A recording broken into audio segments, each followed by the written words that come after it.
show more. I didn't say Yankupun there, we do Mahus, Kedipon, or Hinamayan.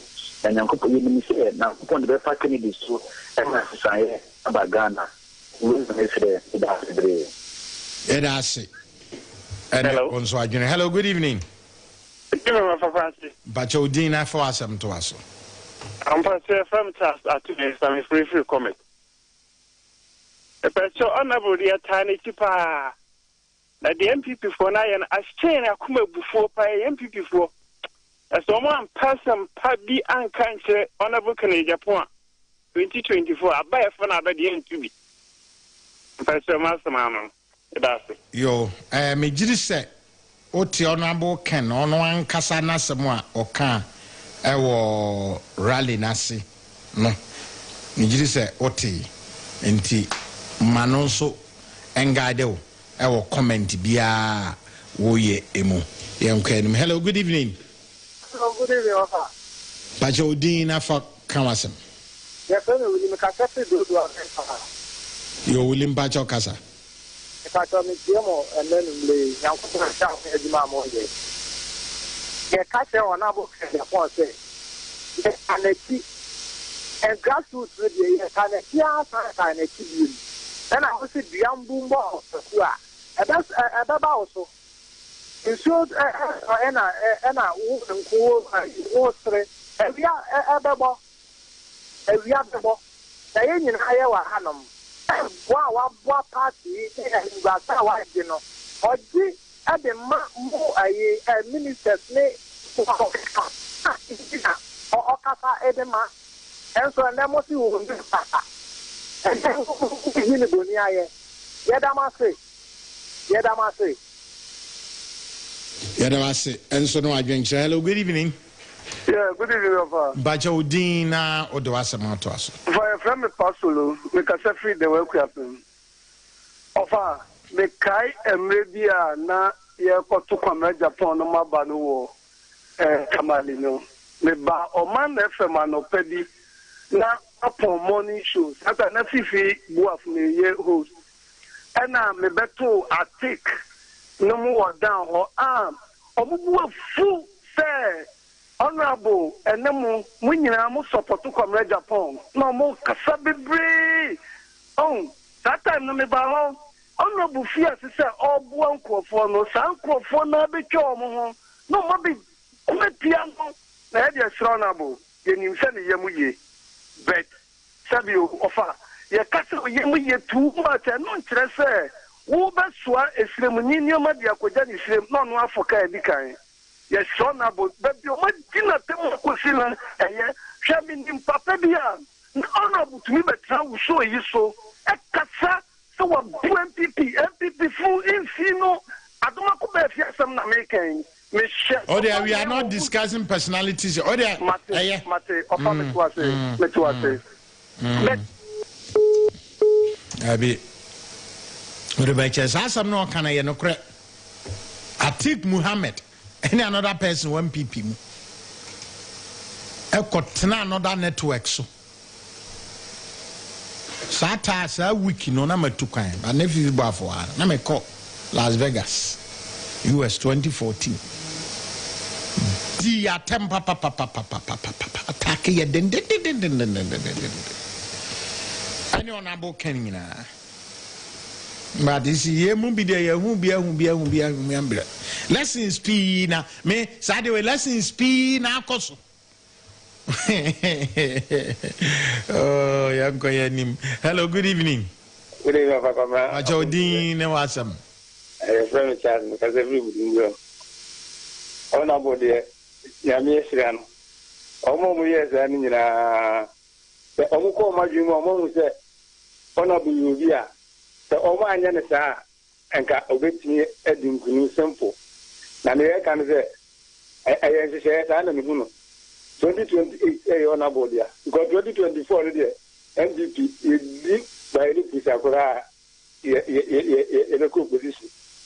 And the Baumia be in the co position, not on a board the Akaba. I can't say Cameroon to me of 5 position or the other power me, that be a co position. So So the one who that one and what the attack position now before for Abefa or any about me in 2024. Almost every MDP party in Ama so Banaba. Bacho, more measured one, some now more can Inti di carbon abo can voice no chairman. Say a foot need or back catcher can mesram still be measured about Adia. Members may start ye more free FD so. Hello. Yeah, hello. Good evening. Yes, Oman FM in Pacho. A frau say of a came Pacho can listen. Say yes, you say for one price or but so for it only have MPP party. I was in the MPP before MPP, and sometimes it's good for the from your reform.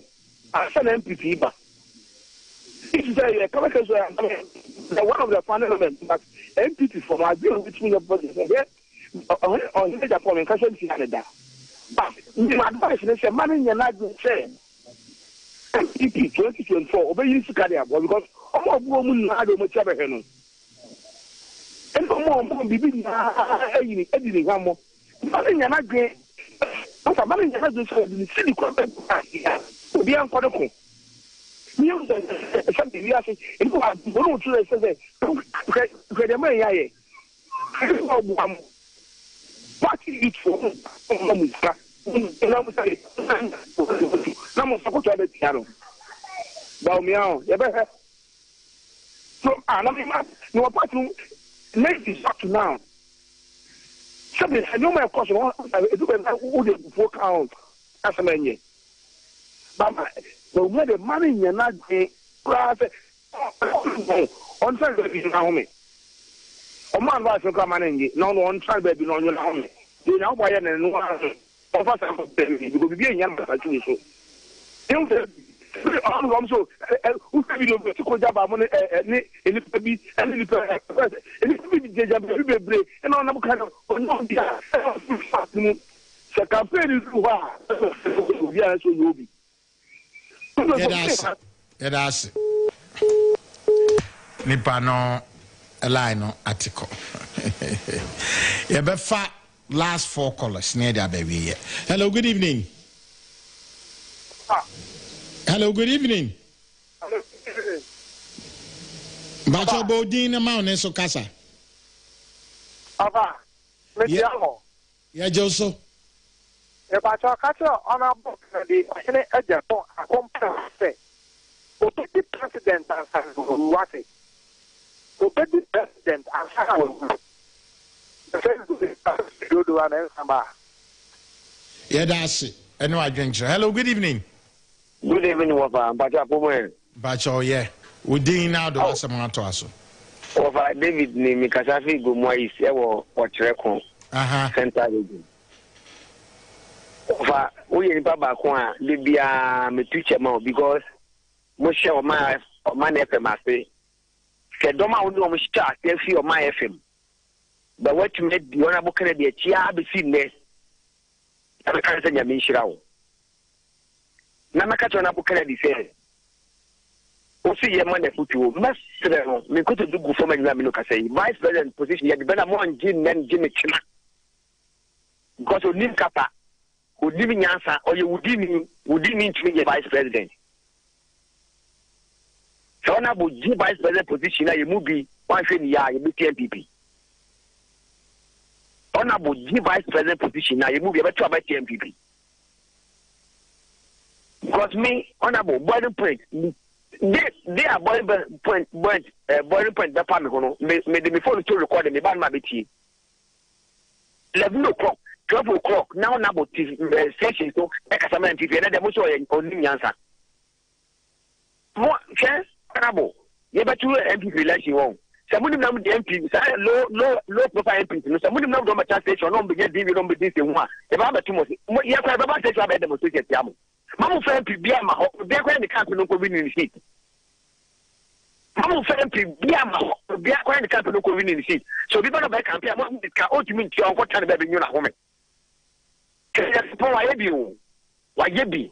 Me mi obi boiling point. Se ka se ye to bi o te boiling point man award ka me ka ho bi. ma mu ya abo say woni ko jo meta bo social mu nyina na me tie mo na de kala de nyaki ma MPP ya ko to wo mbobo am ko nam ko am ka pedo mu wi ni na me nka ho nyame nka onso ho e be fa nipa otwato. Hello. Yeah, good evening. Hello, Ofa. Yes. Ofa, good evening. Good evening. Ofa, I had a good afternoon. Now, the Kwame Bosseba, me kasa free Ohio, America, go to me. Okay, Ohio, Mbajo Kasa. Ofa, every time, I mean, for Mshaka Seni, about to boss Sonko Pan, Emma, Wamu, any Oman FM, a Jumayefo, a Juma Sonko, Amoya de Car, Honorable Kennedy, Japan, Yanko Ponshamo. Campaign chairman, Yero Pombio, campaign manager, Yero Kwame Wusu, and in Penifua who do a campaign who, yes, Juma Sonko, Edema Honorable Ken, yes, Yanko Ponsha Sonko, Edema Munina. Offer, now, as soon as I make Kenya and say, Penifua is a cocram, and Farisi basically within a swap offer. Sabi, oh, Farisi saw the power, baby, and what how a pumping, one choir first way a patcho, and one choir first one, Sabi, a patcho. Who many penny way, dressing people as to pound about in the Japan. Study. As you said, study, one about in the Japan. And yes, and farmer MPC part. Then again, Mamuta unity and we here.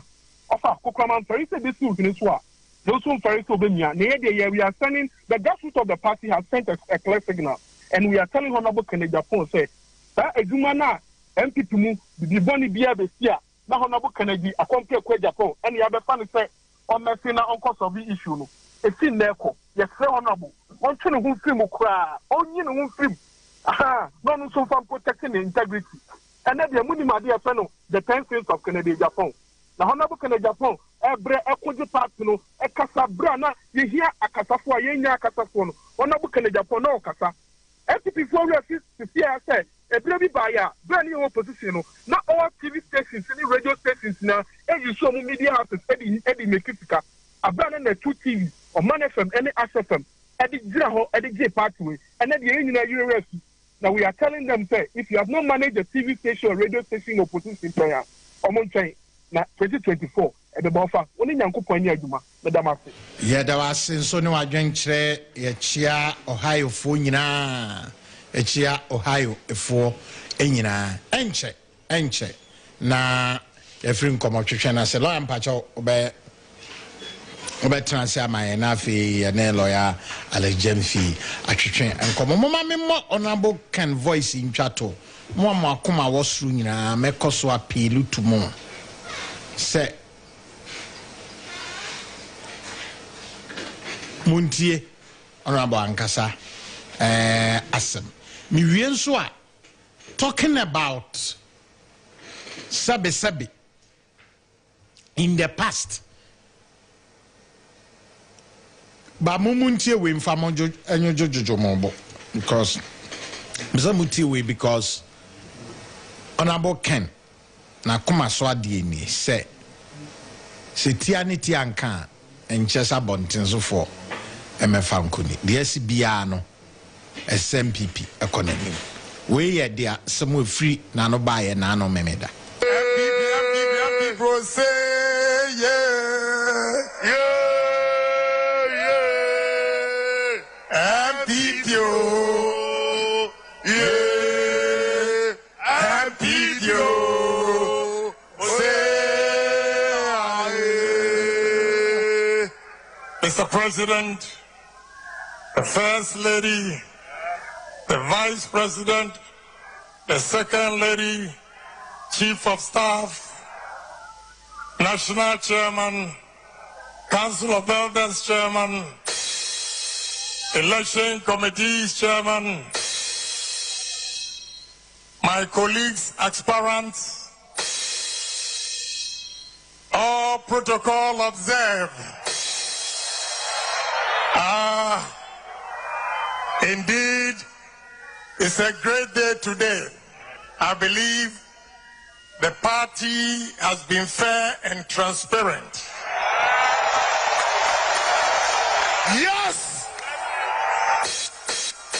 That is the only thing I've always been preaching. And I must admit election is fair. And my grassroots have spoken. And therefore, I accept the results in good faith.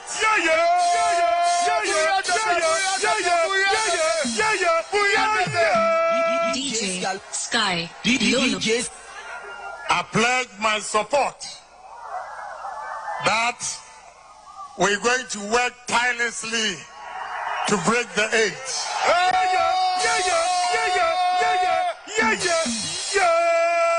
So, party members that we are here, we should put everything behind us and let's unite this party. With unity, I believe we can break the age. And that is all I've been preaching for. So I congratulate the Elections Committee, the Police Department, Electoral Commission, and the party members for the commitment you've shown for peace. And I want to assure you, in 2024, the showdown is being translated to NTC.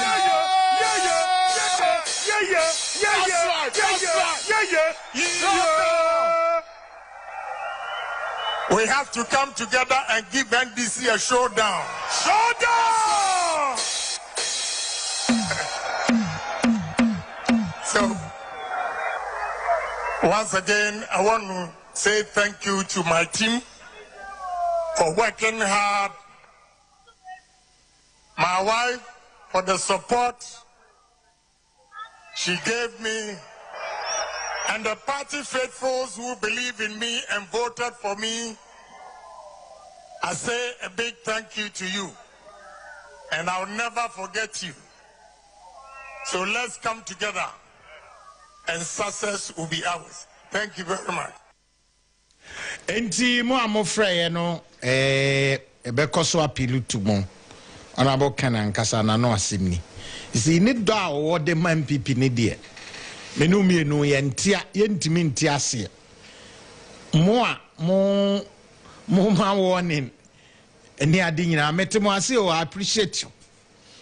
But honorable Ken do a owoma MPP esa no do a owoma Ghana ntino menu mienu we can never understand it.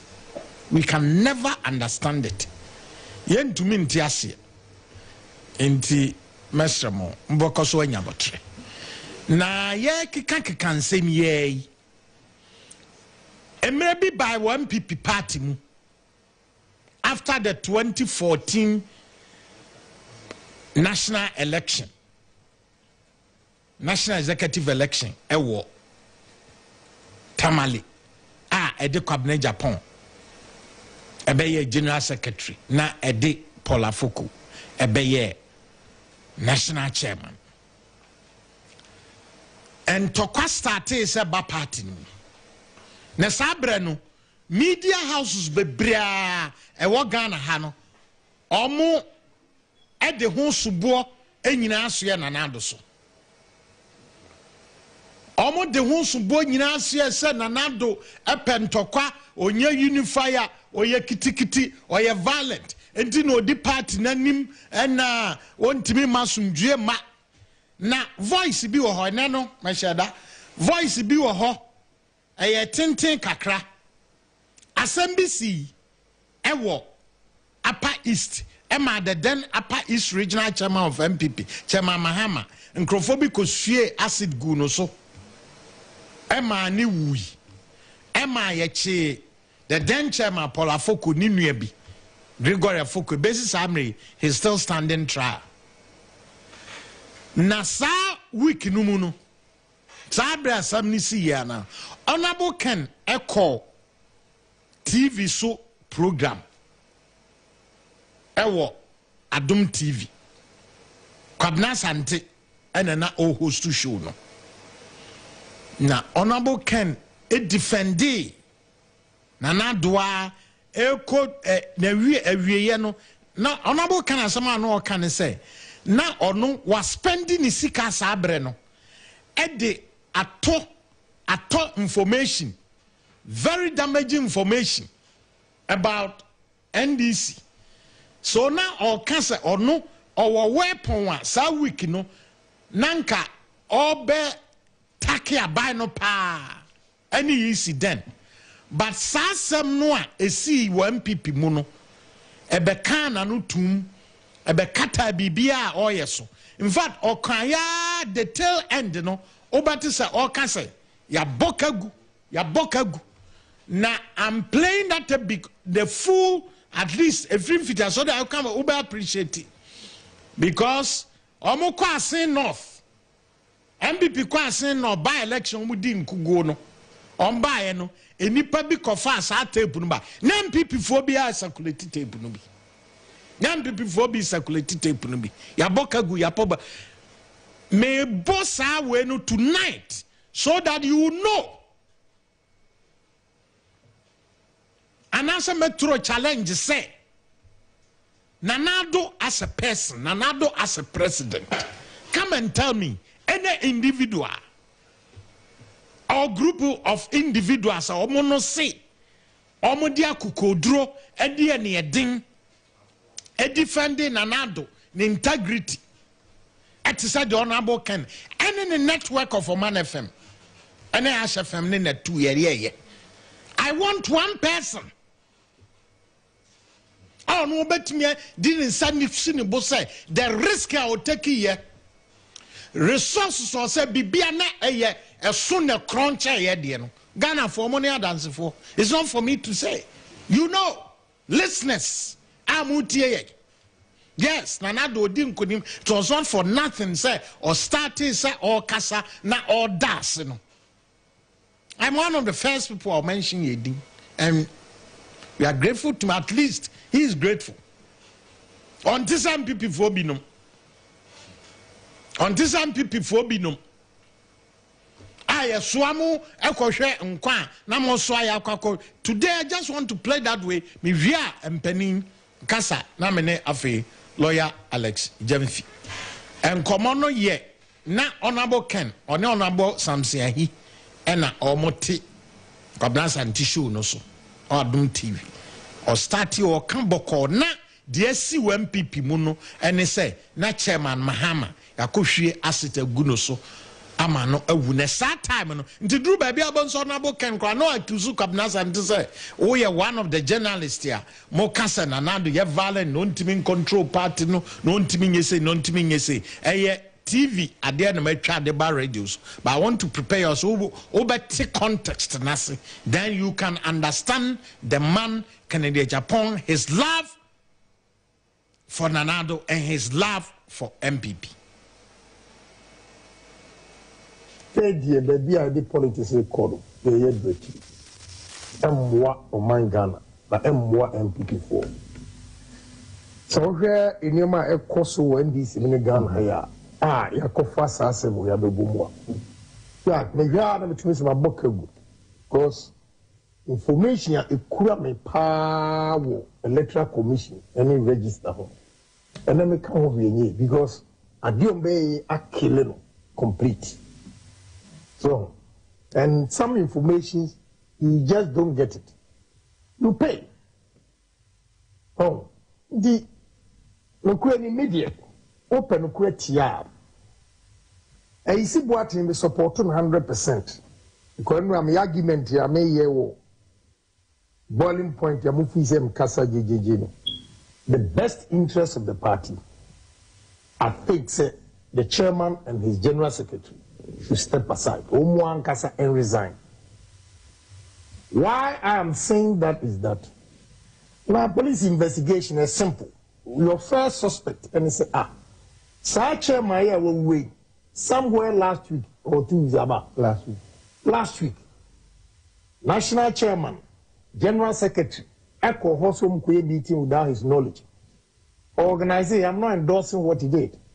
Organizing a disruptee, you know, my say organizer as a secretary board. Organizer. So immediately after that, Nase, party chairman, a national chairman, the brother, a suspect, I actually say, or no come kum regional chairman of the same party.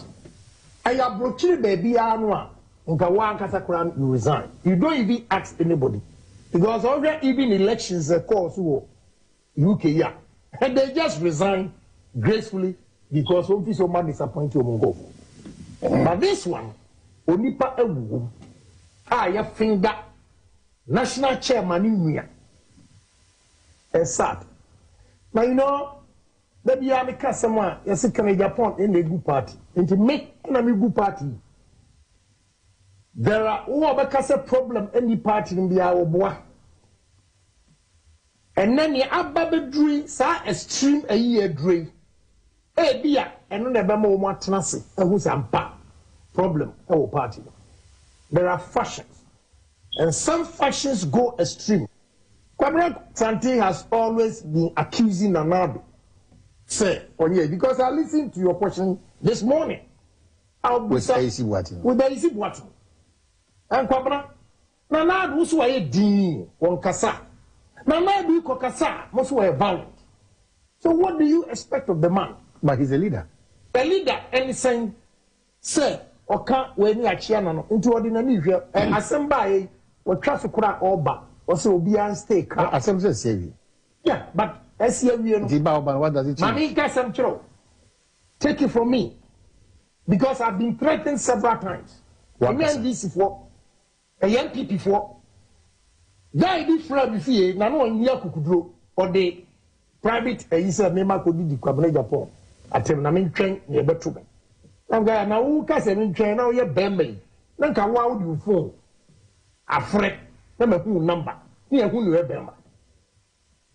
Second one, boy, the claim say the boss, no quadrum pianim, but did quadrum pianim. August 22nd, 2014, now golden tulip, a year 2 o'clock. I was friend. Now, a friend, as more catchers of me, was champagne, when I'm the quadrum pianimato, or be empty to Sakoko. Now, my book, reading the text message, and a month. Now, sorry, I will say, who would send an ad and SA party. Until my reading actually is here. My message is the same person. Well, I had been there to us as we look for the message now. Yeah. Now, honorable, they say, Akwai. I send me text me. I don't pay. I'm ready. Oh yes, I call first, Anna. Baby, I'm calling now. Now, what they call what? 22nd. Yeah. And the massa pressing a bed. If you know how, can what's them out to what's them in. And then what problem with some baby? I say Nanado as a leader has not done well for the MPP. So what problem with that? Yeah, no problem. Because we are not giving him benefit of the doubt. Because Okasam ni achiana Okawe ni achiana. And painphobia, or more party more. Oh my you magins and another dear. Over their dead body. Say obey president. Only and a child for Kwabena Kwakye. Oko beating ye pet no massacre show. Nobody say who said another dear, young man in Bapawan. Now Kwabena Kwakye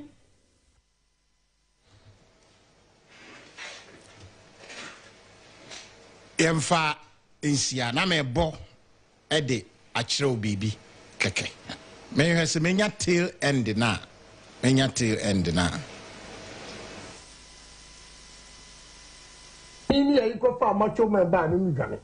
How did you know so putting in the Kufaba?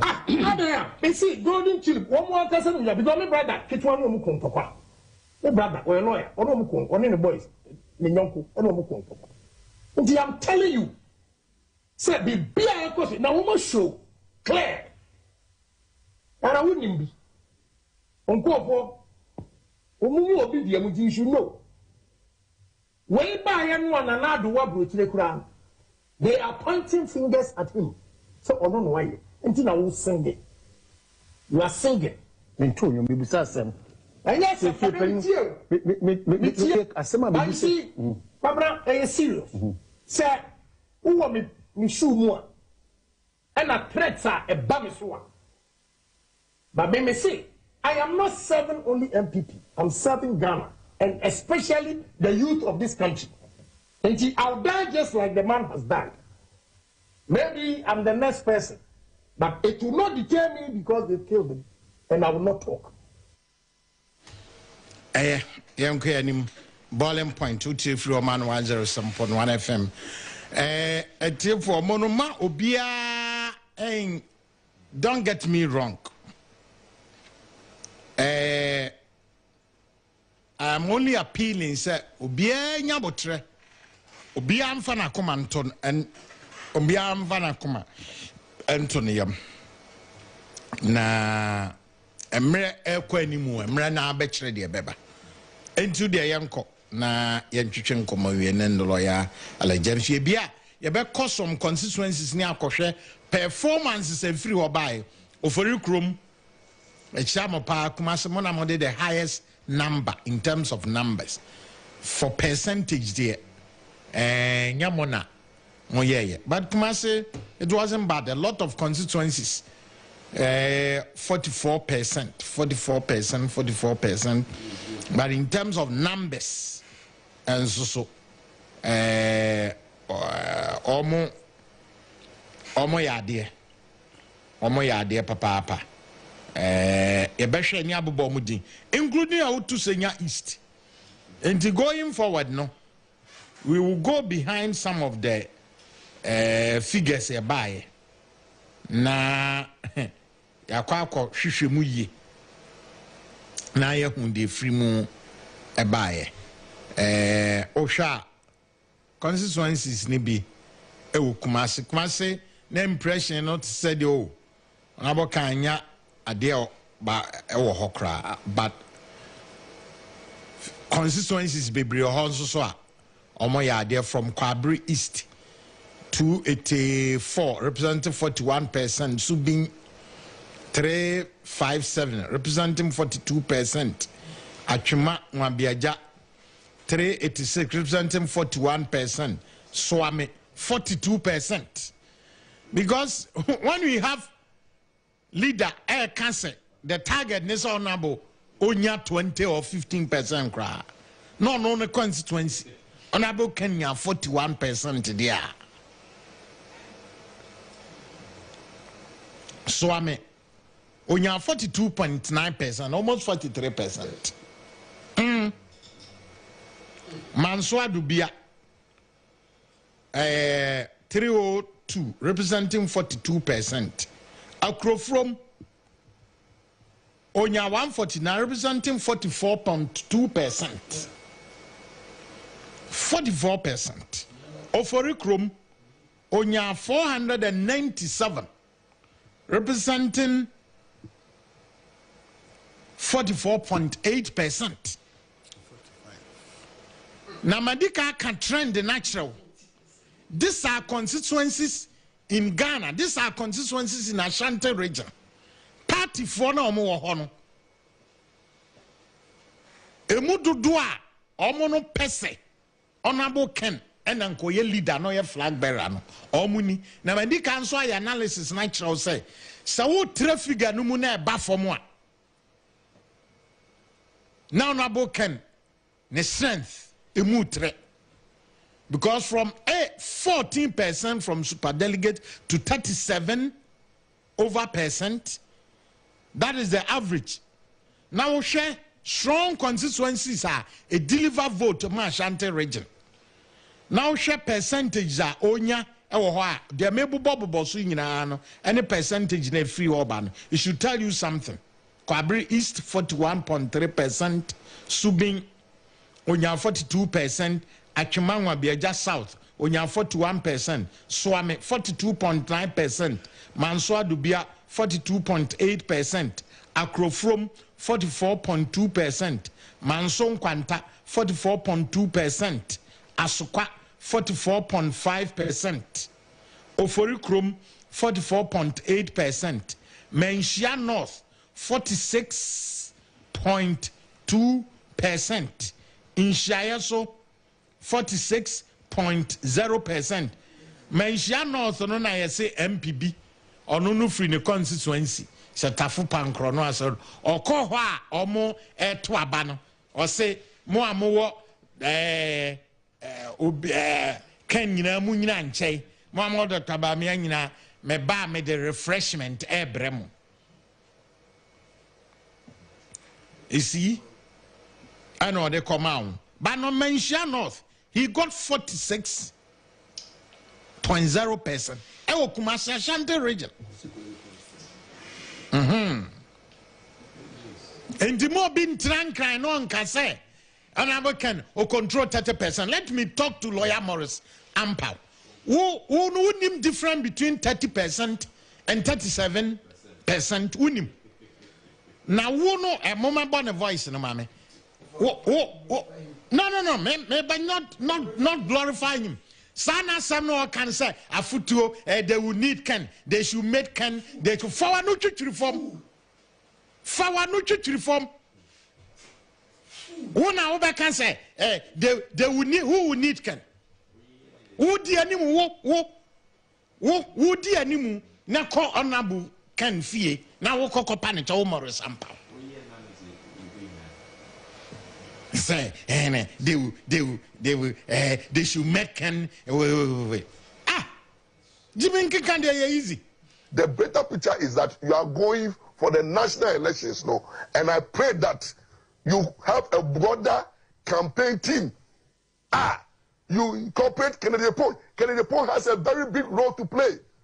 He has a very big role because he holds 30% of the electorate. He must go and convince them. Nyama Kennedy Pond Kaya, Etoma Suma, Omu Votu, Etiaba Umiano, Ken can go and do the undo.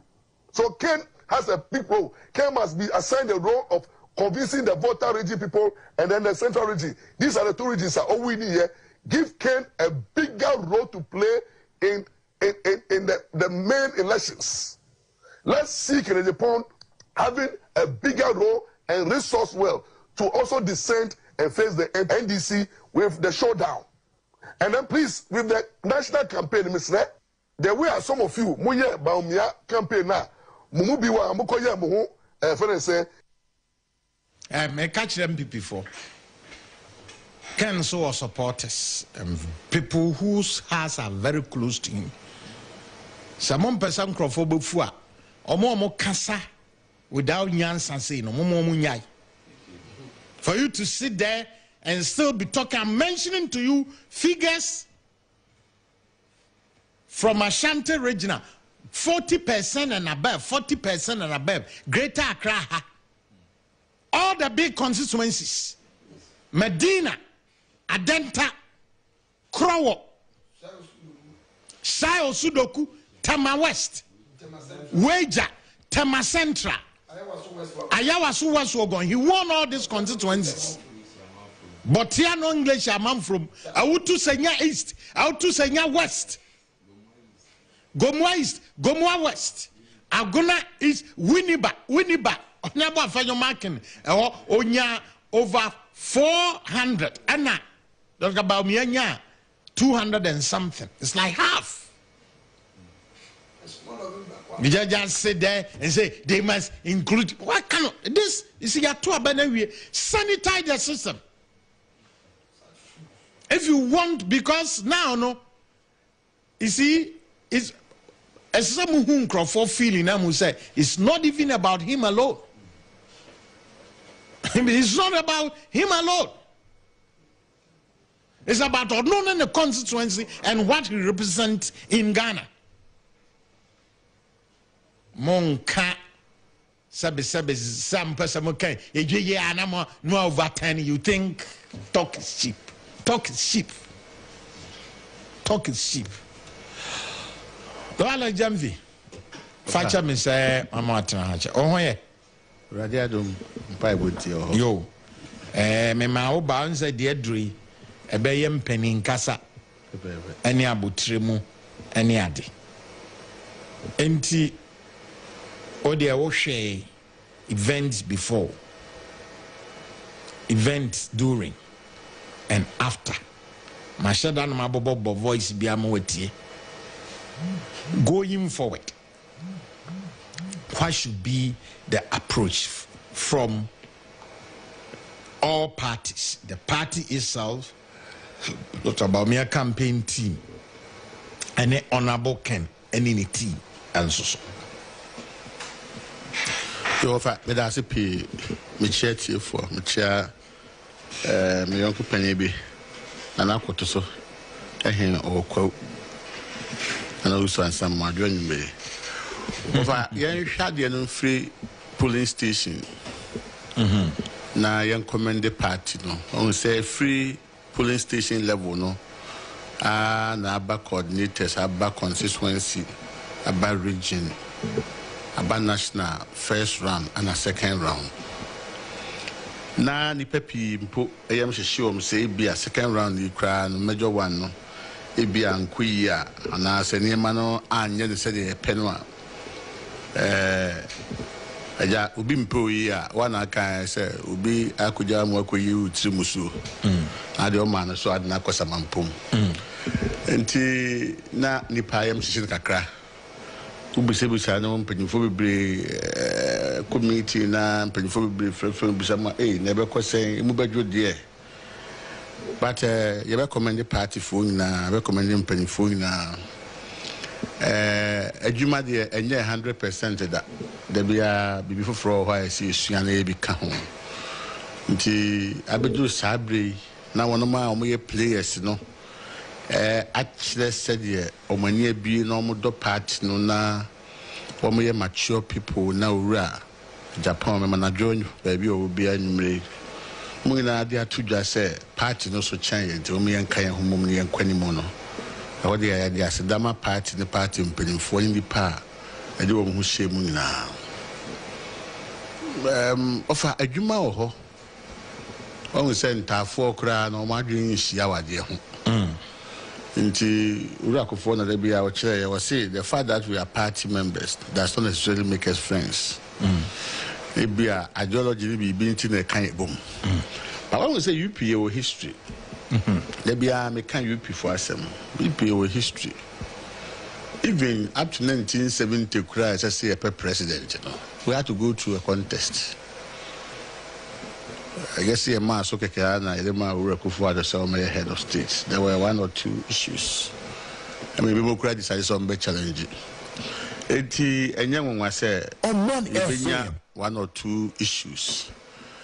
I did am a say, party penning for a party in Nimno, on my young who say institutions are creative. Our constitution and why I say they may address issues. No, ye my young who says institutions near Juma. It is a discipline committee. Na discipline committee na Juma ne se behwe amanema to 2 years na obi fum ride mran bidi no a yen katani wo one side na other side no dey anhwe ho se yato abana wie no ne aka no ye se ye betene niema nkakra na party no etimi akonanim. There is a bigger fight to come next year. Inti debia say you feel ho anwa but say other side no will take advantage over you.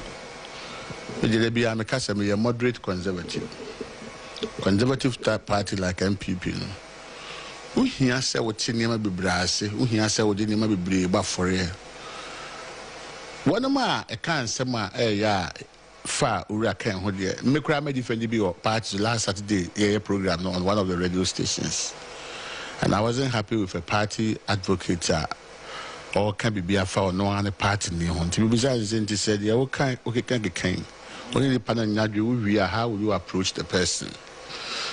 And openly on the program, I raised questions here. Internal party contest should not necessarily be rank cross. And say, any man bros if you say we are feeling now be healing process near very difficult. Again, the begging now need to be trust them to tiawa. And two, internal or whatever election, a very expensive exercise. So she say, we appointed coordinators for the whole 14 regions. And some are appointing from my Juma constituency. Can a petrol I will better and the risk how they better travel the whole country. This will be co-election on his own strength, first time in the history of this country and this party. Now, only pardon at 37%. It is not an easy exercise. Hope I check history, no, particularly from 92. Now, Professor Dubois Hemo, Professor J. Kufuor, and other people. Now, share the omu go through. Now, it's a sad time, no, Ubinya this kind of percentage on his own strength. And and say you really fear one terms as a party, no amount for bread on personal sacrifice. And I did drew her. It is only you don't necessarily have to destroy your brother. I dear Bakwa make her quite say, you better tone down your Kasano, however the pain.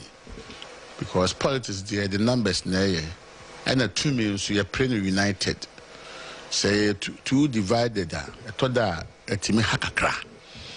And Kasani be who at this time, then can be who send Kayari, no, you phrases, you have moderate language, no. Nampen four, a deep part in the name, I did to me a showman, son. One among as I say, almost extended the olive branch to other persons and bring them on board. Whatever it is, no, here say, or build the consensus. Now reduce tempo, no. Not what Timmy were coming. No, ha. Number 2, Messi say, already Japan will be free as will be ignore some of these harsh comments against him. And I look into the future. Oh no, dear. Yes. He didn't. Oh, yes. No one yes, respond. Yes. Oh yes. May say on ignore. One respond. On ignore. You see, if you are one will say Oman FM. Activist politics are that here. But you say your okunsu no. One no boy hinano. Say you were having a charging for treason. So the guys are story no. So go prison and the number of years of for prison for treason. You were party activist work. And we'll be so I can be being why treason here say you're charging for treason. Yanjina go police headquarters. Ripa Sabreno, deep party do read the poetry. Echo police headquarters that night. I was there. Shenipa a dear chida najuno. It tells you because no demonstrate to say. Oh yeah, the people's man. Demonstrate to say. Yes. Or no or the commitment. Yes. And sometimes you will be my bed today. Party yeah when you be like imagine almost say omabo modin bia ma ya try na ebi o wa na me bia me tai kan station na ya mesre ya charge for treason na senke ya convicted for treason and ka wodin na be ko prison now do you know what it is to go to jail e baby mu hu bi da but activist politics adwuma ono ye na ho den ntiase mu in the course of the party no e bi na ye ka tape now boy about Afoko Nessa story of those things. Well, a Juma and Ka Abia that week no Obetimia yeah with the information he had. Not yet defended, but almost say drew no son. Not abuse so day clean about form. Intermediate there be I come say party politics a competition. There are times that they say about form no. You don't focus too much on them. Mr. Japan must focus on his future contribution to the party. But the be I come and say, Jarochaka was say party, there was someone Obekasa will be in here. Now be draw and now be home. And then to say the now can Kumasi. Some of these places they are writing awful. Say onya even probably 15%. Yeah, now yes. But sitting MPs no be first.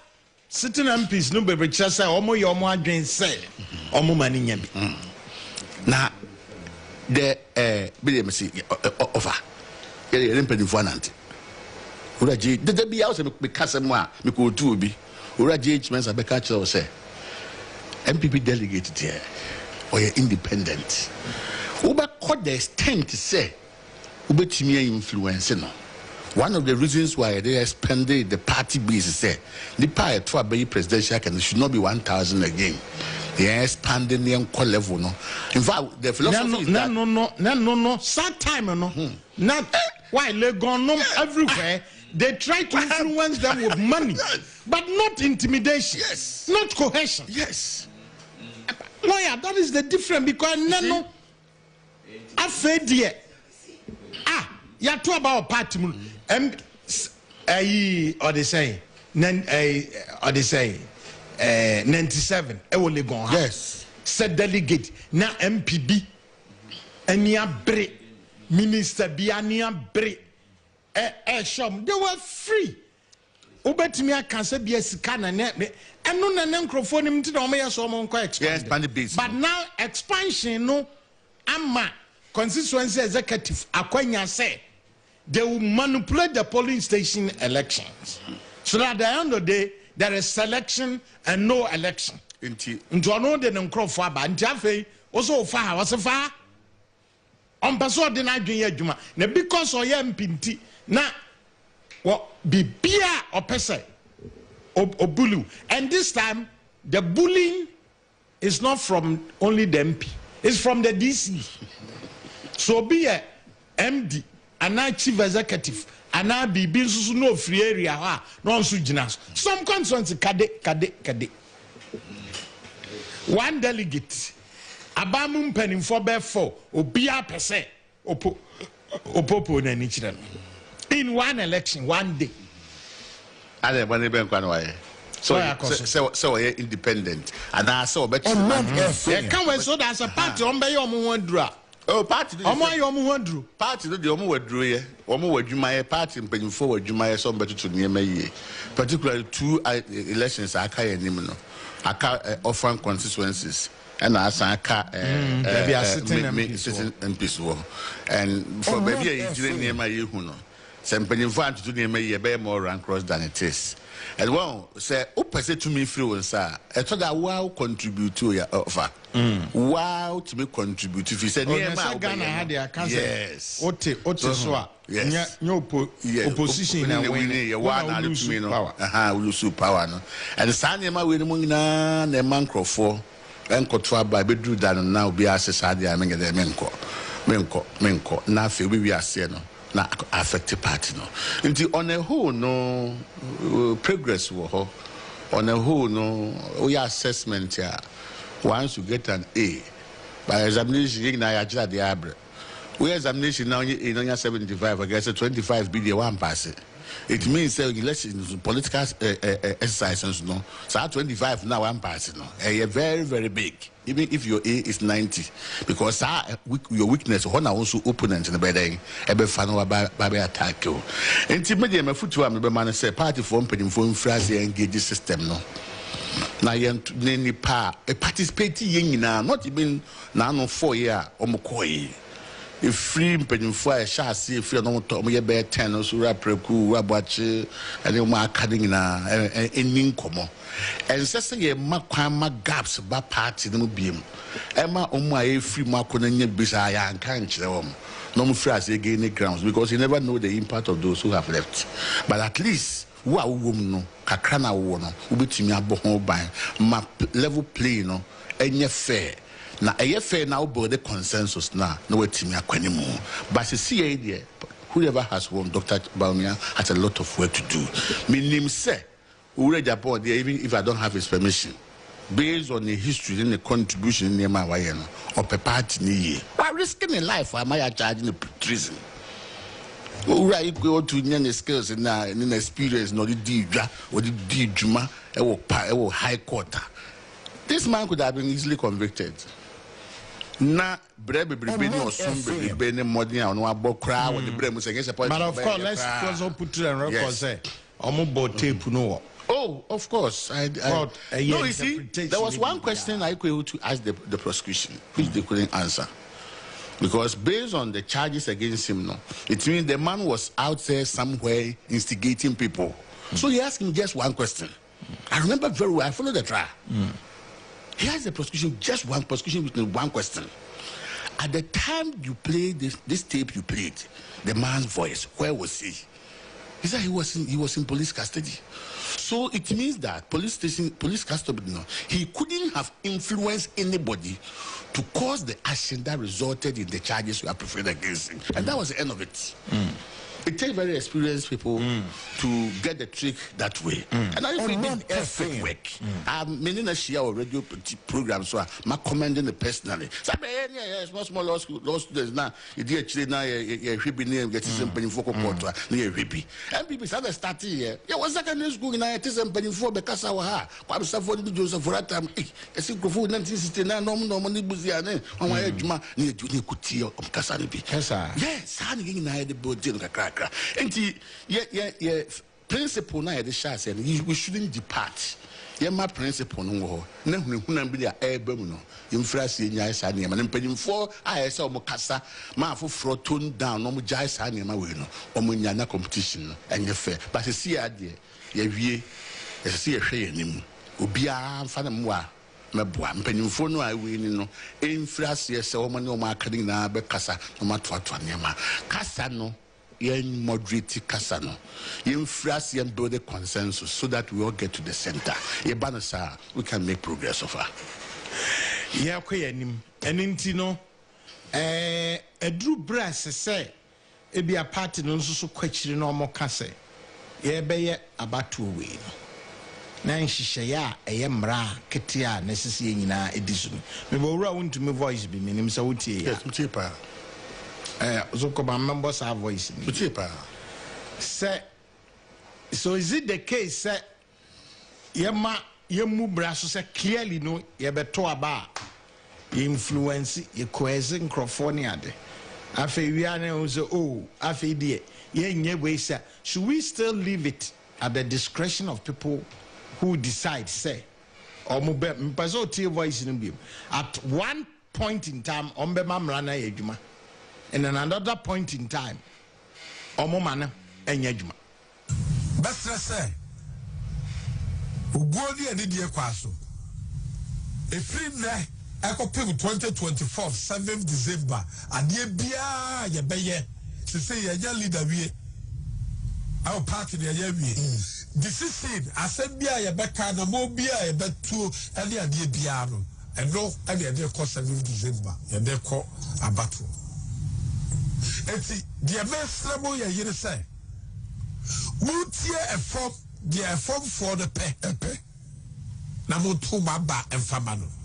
Make sure my wood to me. And then they, the shop was set me, my influence it. I will baby. And see, someone who cook ye, dear, but say only my new kaya. When you're responsible.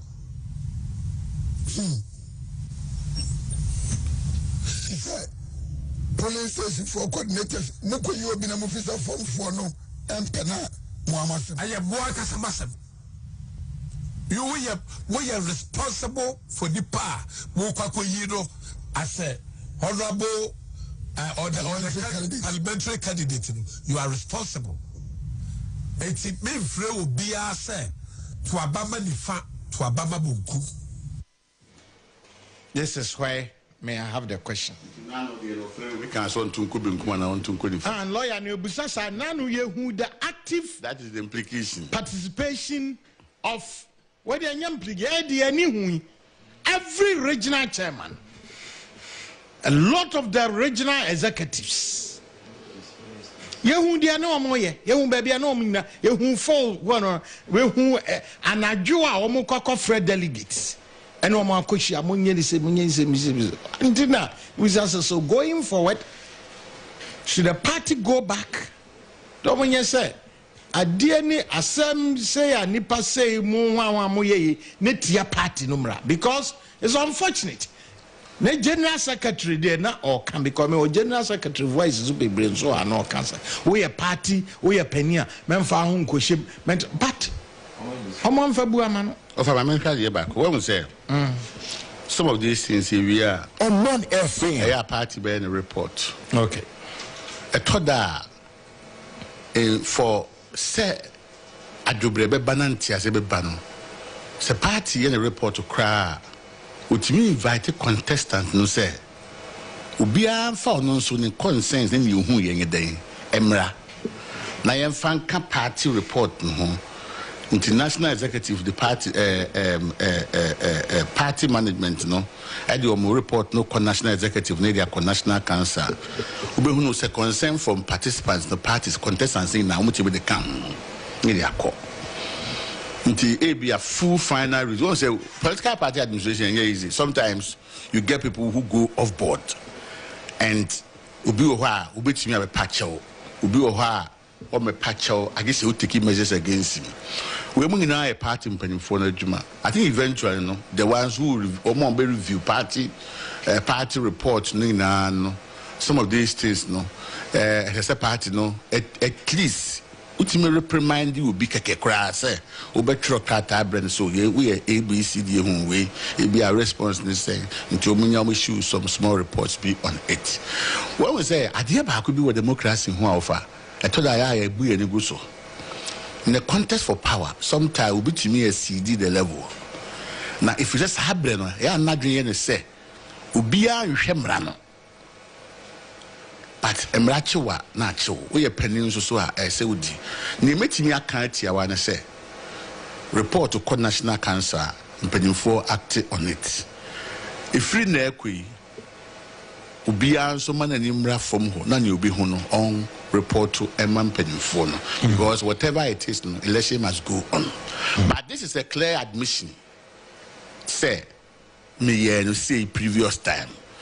And also a company for her and Penifo for Sanipac, Omonfa, Emrano, and Yajuma. The betting at this stage, I suggestions I bet you media move forward. If we say aside the old issues, no sign taggle party now, but who is a party in any chrono. Now, I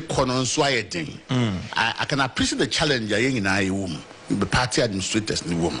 When we say you have to say, I'm told this is 24th this month here, somewhere orphan constituency. Meaning say yes. Yeah. Information. Yes. It's time no more. And now we pay the other ones where we have sitting MPs. And some will be put two campaign team together. And some will be pay resources.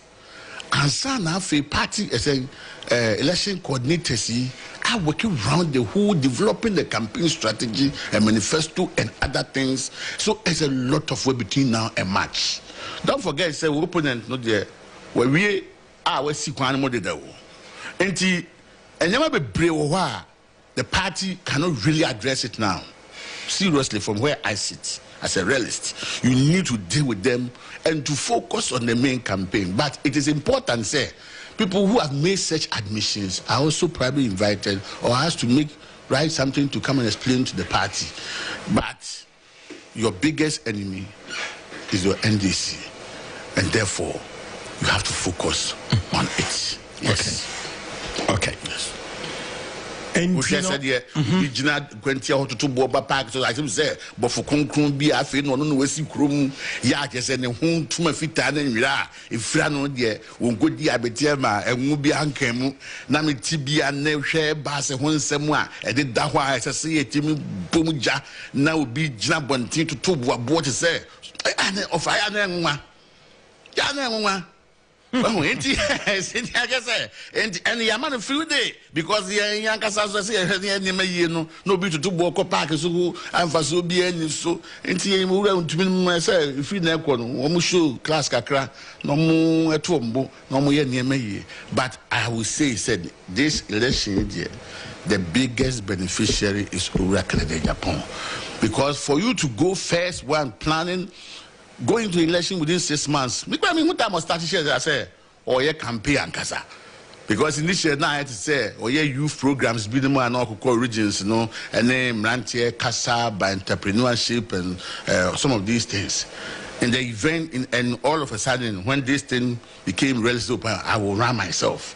Then within this short period, we commend him for his effort and the campaign team and crop for normal year, Juming and I don't mean party is slumping for. My first experience in Yajuma, on my history in Yajuma. But I move ya nipa bebre anto mo boase anya niema na ebi wo ho a obi haw enti ojai party Ubi how I was see and Tieno, Ubi how I was say,